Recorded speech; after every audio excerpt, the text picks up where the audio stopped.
Ephesians 6, verses 12 to 13. For our struggle is not against flesh and blood, but against the rulers, against the authorities, against the powers of this dark world, and against the spiritual forces of evil in the heavenly realms. Therefore, put on the full armor of God, so that when the day of evil comes, you may be able to stand your ground, and after you have done everything, to stand. Welcome to 247 Real Talk Podcast. I'm your host, Julian Perry, and it's a pleasure to be here with you once again for another weekly episode of the 247 Real Talk Podcast. I hope you had a great week since we last spoke. I hope at this point, those of us who have felt that we can bury our heads in the sand, have lifted our heads out of the sand, have used our ear swabs or whatever to clean out our ears, have wiped our eyes and opened them up to see what we are facing and what we need to do to be a true United States of America.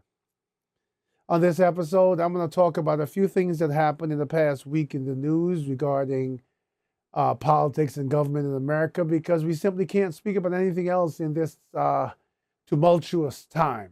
So sit back, relax, and I guess I'll be right back.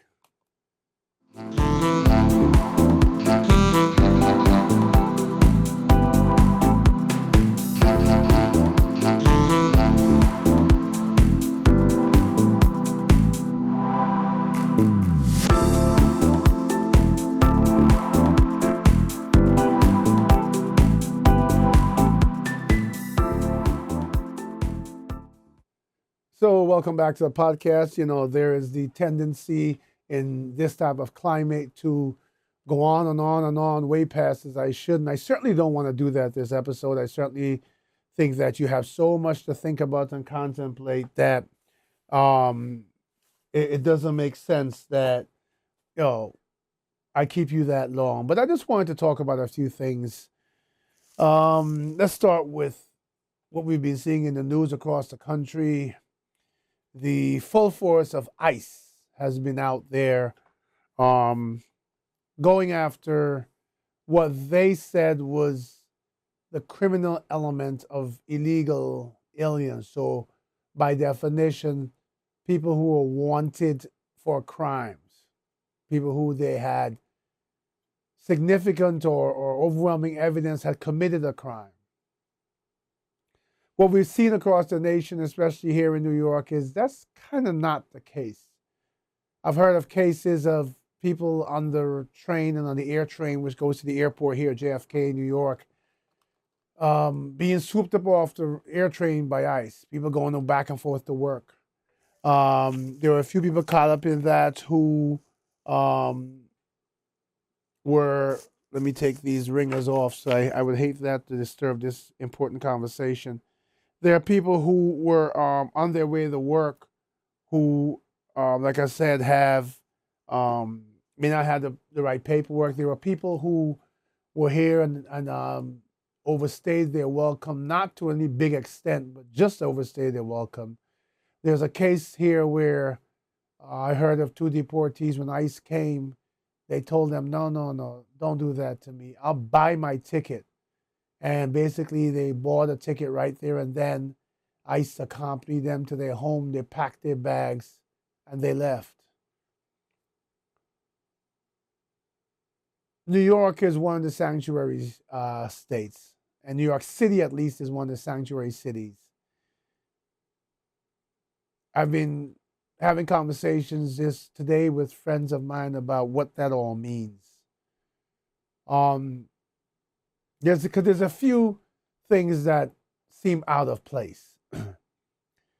One was that the first arrest that was published everywhere for New York was some guy in the Bronx who they say was wanted for violent crimes. He was a illegal immigrant, wanted criminal, possibly a deportee who had returned, and they showcased that as ICE's arrest. What's mind-boggling about that is ICE went right up to his door, to his house, and got him. So that means ICE knew where he was. So that means that law enforcement knew where he was.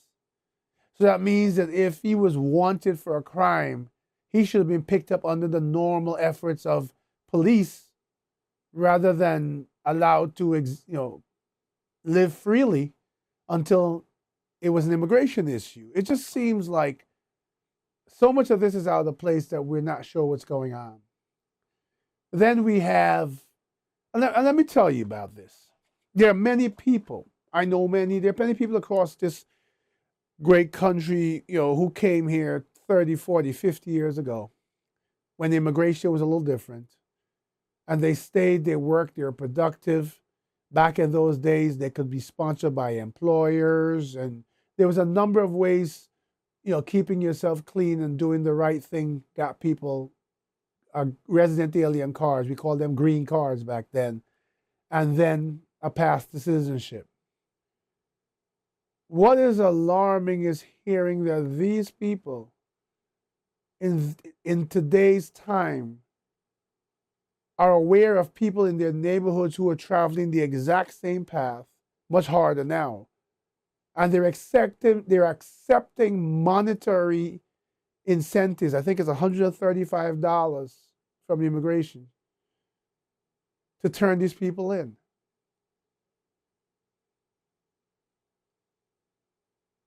I am never telling someone to sit by and see a crime committed and ignore it. But this is not a crime.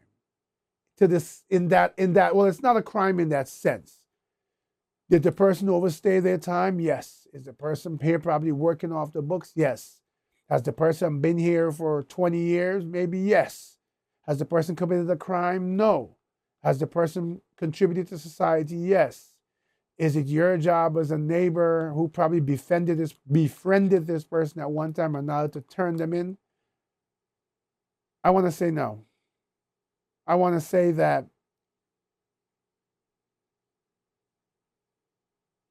it is, that is just as much as being a vigilante.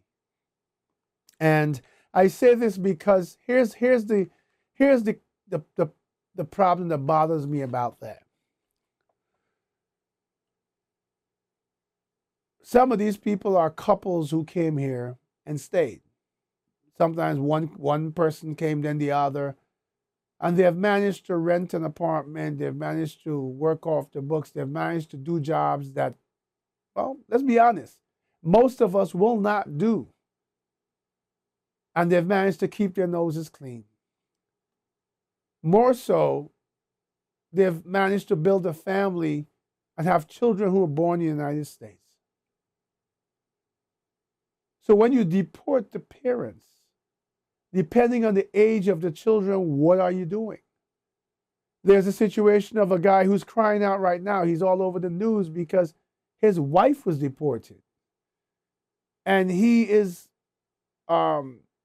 he's very disillusioned because he did not believe when he voted for our current president that this is what they would do. Albeit that, let's give credit where credit is due. President Trump did tell everyone exactly what he was going to do. The only thing I can find so far that President Trump said he didn't have knowledge of, but he's using, is the Project 2025 playbook. And I remember doing an episode on Project 2025. I got a lot of response, but a lot of people were naysayers. A lot of people were doubters. A lot of people says, "Are you kidding me?" Now, don't get me wrong. I'm not saying that they will be successful. Number one, because I'm hoping that as many times as I've called people to action, asked them to like, share, and to recognize and be a part of and be aware of what's going on and figure out how they can do their part so that we can solidify a truly great nation for us and for generations to come. Many people have heard that and it's gone through one ear and through the other. They never believed that a kind of day like this would come. Look at what has happened in this past week. Again, I also said before the election, even when after the election, that we should remain calm because people are funny. People are friends today and foes tomorrow. We have interesting. I mean, this is such a conversation that's going to go all over the place for this episode, and forgive me, but there's so much to talk about. It's warm in the studio tonight. New York is actually today is actually what we would consider a warm day, and that's pitiful considering it's cold outside. But when we get 40s now and 30s, that's a warm day for us. It's been a cold winter.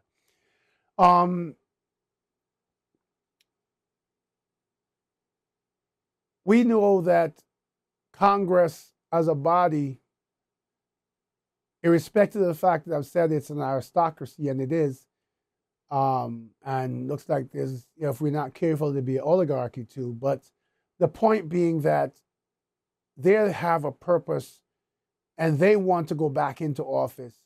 And many of them, irrespective of what they believe, say what they have to say and do what they have to do to support their constituents who put them back there. So when a president writes executive orders and the news sensationalizes it, it's only a few media outlets out there that seem to be fed up now and there, and they when they announce these orders and these efforts, they also make sure that they have a panel and they have people who bring logic and sense to the situation. At the same token, I have friends of mine I've mentioned before who are so embedded in this new effort, MAGA, that unlike some of them who are seeing the logic and who are recognizing that irrespective of which side you're on, there's right and there's wrong and there's constitution and there are laws, they are behaving in a pitiful manner. I saw an article tonight where people were attacking Selena Gomez because she was crying. There was a video of her crying when she was viewing the raids, and I have friends of mine who says, kick her out. The ignorance, I find it hard to believe that there's a subset of people I grew up with who, over the last 8 years, have shown me not only their lack of integrity, but they've shown me how easily they can be brainwashed, and actually how accepting they are of not mediocrity, so that maybe they can absolve themselves from their personality and actions that reek of dishonesty and immoral behavior. When we talk about birthright, as I alluded to, the kids who were born here of parents who are illegal, birthright is, I believe, the 14th Amendment, is ingrained in the Constitution. There are things that, in order to be changed in this country, require a 2/3 majority vote by Congress. An executive order by any president, Biden, Obama, Trump, whomever, doesn't override the laws of the land. You're elected president by the people, for the people. You're not elected to make laws. You are required to follow them.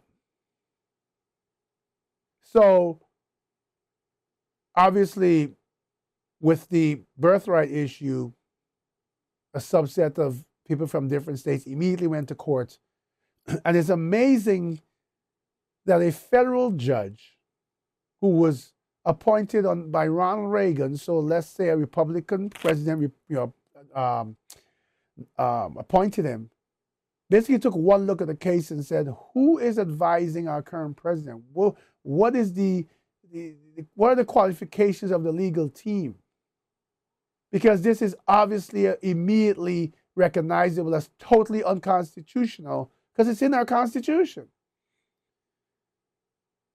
But then I started to think about it, and I realized that all these executive orders across the board, is it a part of a bigger strategy of misdirection and confusion?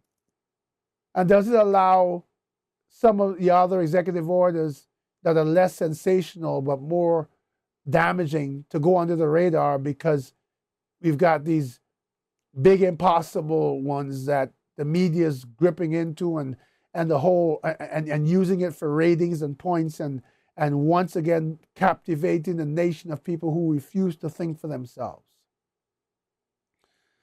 So we'll see where that goes, because here's what I'm saying. There has to be a bigger plan behind this, and we need to look carefully. Taking something like birthrights through the various courts, through the court calendars, and ultimately probably to the Supreme Court, will probably take a few years.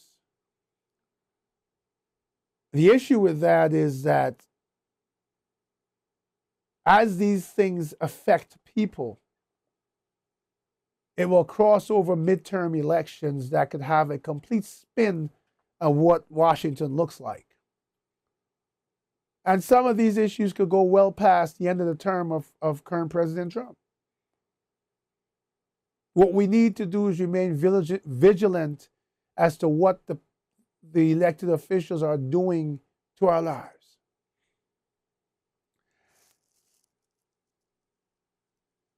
There was the issue, the other executive order, I guess, freezing federal funding. Who is advising this? It has to be that is being done to distract, to dismay, to maybe break some people, to make some people give up, to overwhelm them. Do you understand? Again, I think that federal funding is something that is the responsibility of Congress. And so a president, usually when a president wants a budget for something or funding, he goes to Congress. He goes to the House, he goes to the Senate, he woos everyone, they vote on it, and eventually they come up with a bill that passes, and then he signs it into law. That is his role. But the role itself of determining the funding and how it ends up and how it looks is a job for Congress, the House and the Senate. So a judge once again stopped that order, and I think the White House has since rescinded that executive order. But don't let us allow it to them to get away with it that easily. Let's spend a moment to think about what that order meant. We have a nation where we're talking about people being, what do they say? And we're gonna touch on that topic a bit too. I know time is going. People being hired by merit, and that's their abolishment of DEI, right? Education is part of that. Freezing federal funding affects grants, Pell Grants, all these things that students depend on to go to college. It affects Medicaid and Medicare. It affects supplemental nutrition assistance. It affects Section 8. It affects, there is a plethora of things. There's nonprofits, there's federal contractors that do things in healthcare for people. Things that actually keep people alive daily. The ripple effect of that, had it gone any further, would have been devastating as a nation. And what we need to understand when I say this is when you make, if executive orders like that one, freezing federal funding, were allowed to play out, the people who are screaming in support, and you got to understand something, when the news decides to interview other members of in Washington of the House or Senate regarding that executive order, there was like, if they interviewed a Republican senator, they were in support of the order.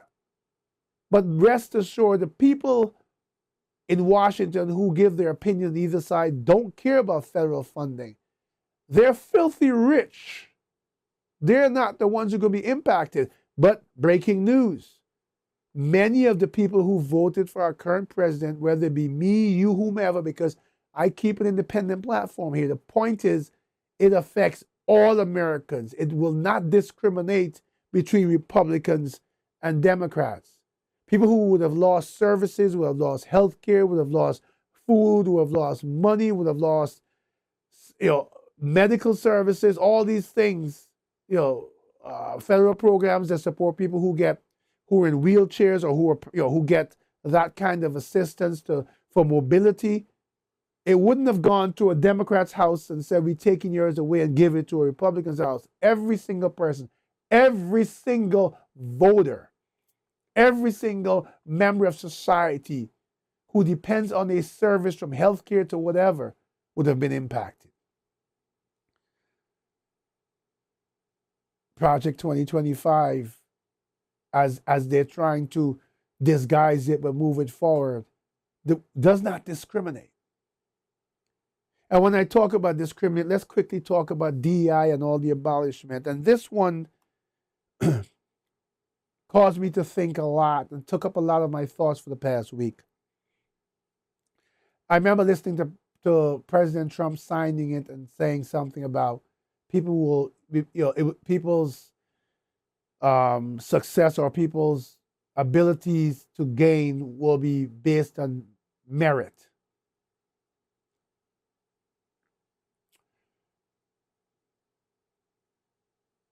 If you take away, and you have taken away through the history of the world and this country, people who were once slaves, people who eventually fought for their freedom, people who lost lives, civil rights leaders fighting for their freedom, for equality.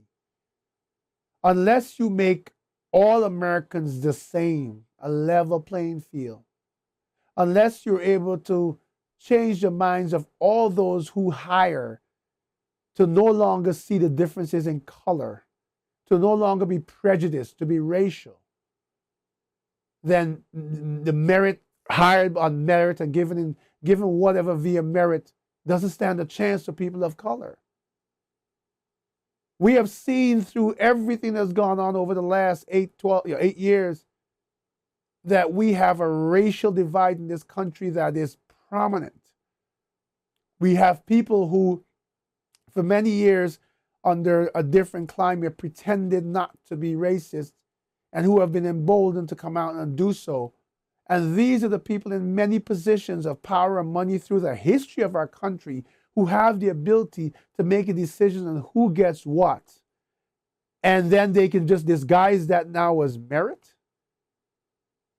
This is what we talk about when we say, stop saying make America great again. You first have to start off with making America great. And doing so means a level playing field where I could stand next to anyone, race, creed, or color, and based on my accomplishments, my work ethic, and everything else, my resume only, win a bid, a contract, a job, etc. I'm going to make a quick swing back to the migrant thing that came to mind before I wrap up this episode, because I could go on and on.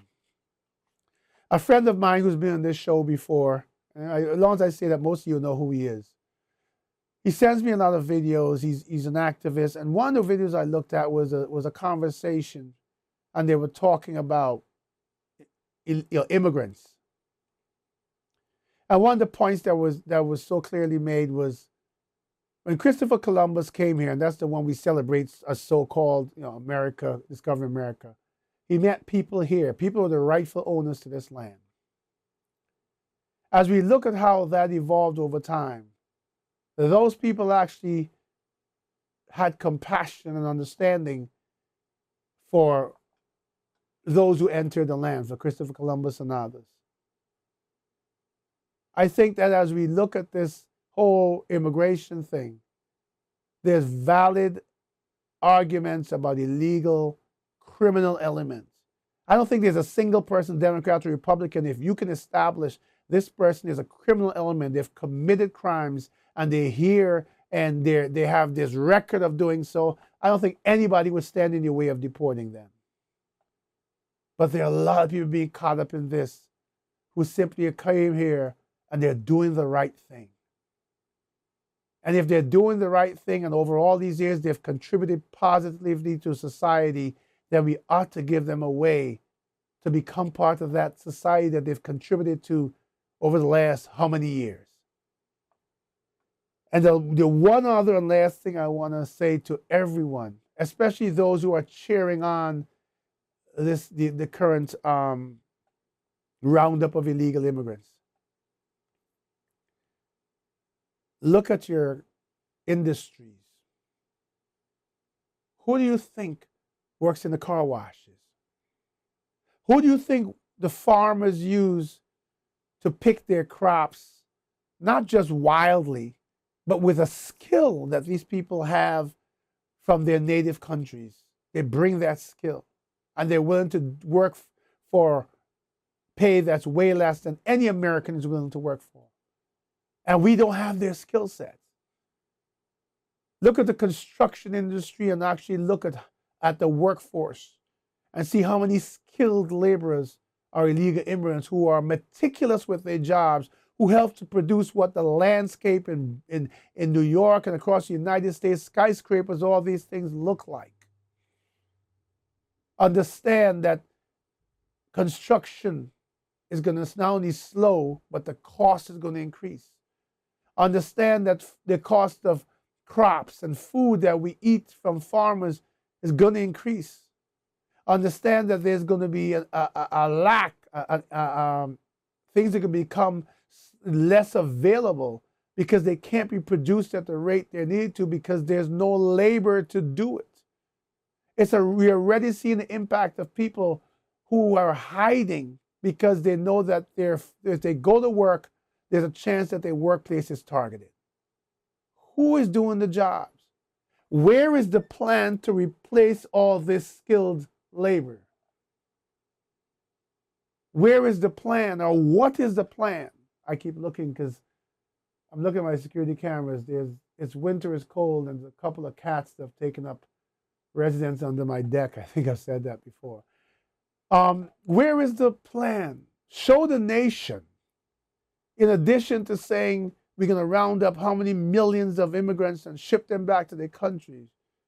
Show us the plan where you've identified those who have been working as a productive part of society, filling all these jobs in construction and farming and all these industries. Show us the plan to replace that labor so that you don't pass a cost that will exponentially rise because of lack of labor, and it will slow our industries and push us into a recession. Show us a plan that you have to fix that.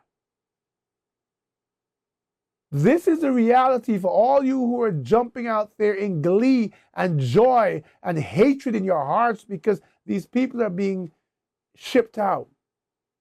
You're judging everyone via your one biased opinion that all of these immigrants are criminals. You are sadly mistaken. You've allowed, once again, someone else to think for you, to give you your opinion.